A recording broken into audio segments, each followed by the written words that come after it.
રાજકોટમાં ભિલવાસ ચોકમાં આવેલ કોમ્પ્લેક્સમાં ચોથા માળે શિવ મેડિકલ એજન્સીની ઓફિસમાં આગ લાગવાની ઘટના સામે આવી છે। આગ શોર્ટ સર્કિટના કારણે લાગી હતી। આગ લાગવાથી 50 લાખથી પણ વધુનું નુકસાન થયાનું અનુમાન લગાવવામાં આવ્યું છે। સમગ્ર ઘટનાની જાણ થતાં ફાયર બ્રિગેડની ટીમ ઘટના સ્થળે પહોંચી હતી। 4 ટીમ દ્વારા આગ પર કાબુ મેળવ્યો હતો, જ્યારે સદનસીબે કોઈ જાનહાનિ થયેલ નથી।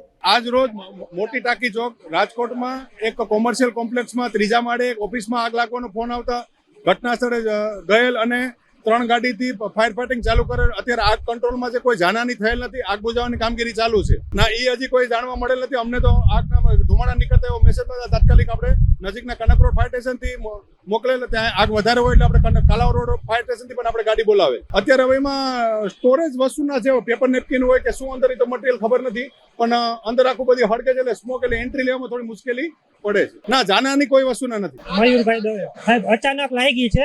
12 વાગ્યા સુધી હું પોતે ઓફિસે બેઠો હતો, ત્યાં સુધી કાંઈ નહોતું। પછી 12 થી 1 ની વચ્ચે બહાર માર્કેટમાં ગયો અને જમવા બેઠો ત્યારે મને ફોન આવ્યો કે 1:30-2 કે ભાઈ ઓફિસમાં આગ લાગી છે। સર્જિકલનું કામકાજ છે, એમાં BP machine, diabetes machine, nebulizer અને સર્જિકલની આઈટમ આવે છે। 50 થી 60 લાખનો માલ હતો। ફાયર બ્રિગેડની ટીમ 15 મિનિટમાં પહોંચી ગઈ હતી।